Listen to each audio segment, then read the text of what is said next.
Hey guys, Zombbox here, and today we're going to be doing a video talking about pretty much all the recent reports we've heard in regards to the USFL XFL merger, and trying to kind of piece together basically everything we've heard, and try and get an idea of what teams will be playing in their home stadiums next year. So, this is all being sparked by speculative reports that have sources, and a lot of stuff like that, so none of this is official. This is me just looking at everything we've heard and trying to piece together what we realistically could see for the next season of spring football. So the first report is one of the early on ones, and that was from the newsletter that was basically talking about that there will be 12 teams in 6 different hubs. They mentioned teams or places like Detroit, Canton, and St. Louis being hubs. And it doesn't really make a lot of sense when you consider the fact that when that was announced, and even now, Detroit doesn't even have a team yet. Technically, they don't have a stadium, which I'll get to later in the video. So I'm going to more likely look just at the 12 teams in 6 hubs. That makes a lot of sense to me because of the fact that I feel like those 6 hubs is all but a guarantee. What do I mean by that?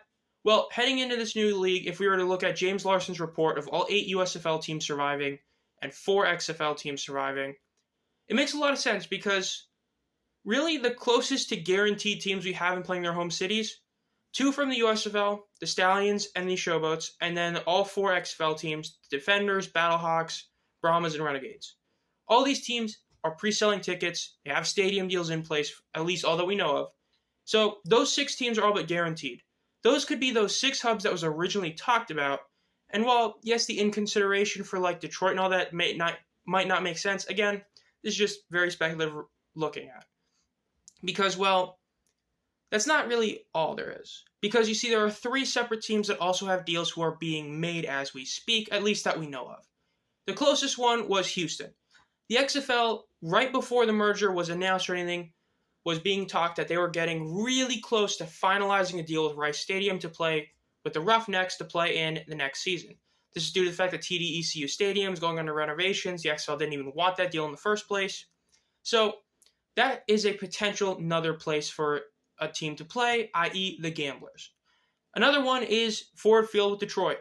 Detroit had a very solid crowd turnout there last year, and there's no reason that they shouldn't go back this next season. So they were in the works of getting a deal done. It was close, not as close as Rice Stadium from what we know, but was close. So that's potentially 2 more teams that could play in their home cities, with the third one being Yeoman Stadium in New Orleans. The Breakers could play there.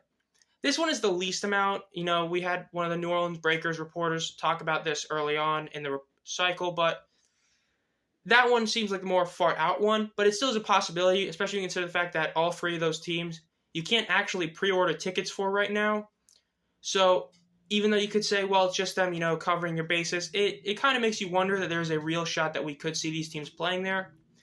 So that's 3 separate teams that there are stadium deals in the works.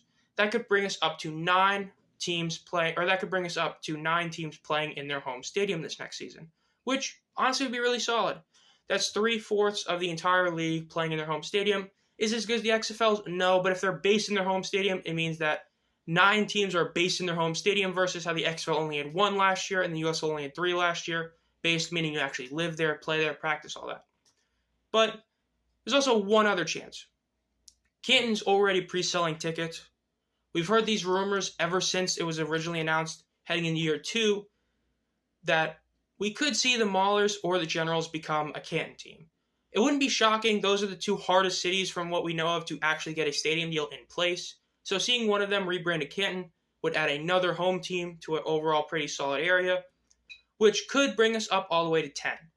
And then the last team is the Stars. At least from everything we've heard, there's no reason to assume that they're going to have a home stadium deal in place at all this year. We've heard basically no rumors about it. There's no real reason to think that, especially because of the fact that nobody's ever really thought of them being rebranded for Canton. So they're the least likely, but that's pretty much where it leaves us. We have 6 teams that are almost guaranteed to be in their home market next season, 3 that very well could be, and then 1 that if there's a rebrand. So if we get at least 8 is solid. 8 isn't the best, but that's still 2/3 of all games being played in their home markets, or teams in their home markets, which means that we'd have a very huge amount of games being played in front of crowds.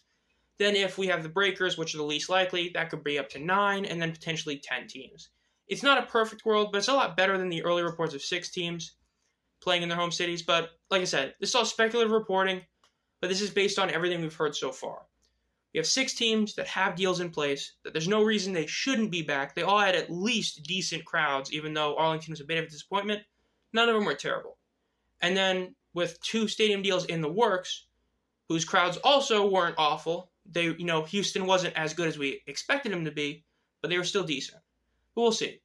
This has been Zom Fox. Make sure to subscribe and hit the bell to be notified about any video. We still have a lot of videos coming out in regards to the USFL. We still have my top 10 USFL quarterbacks coming out from the OG USFL.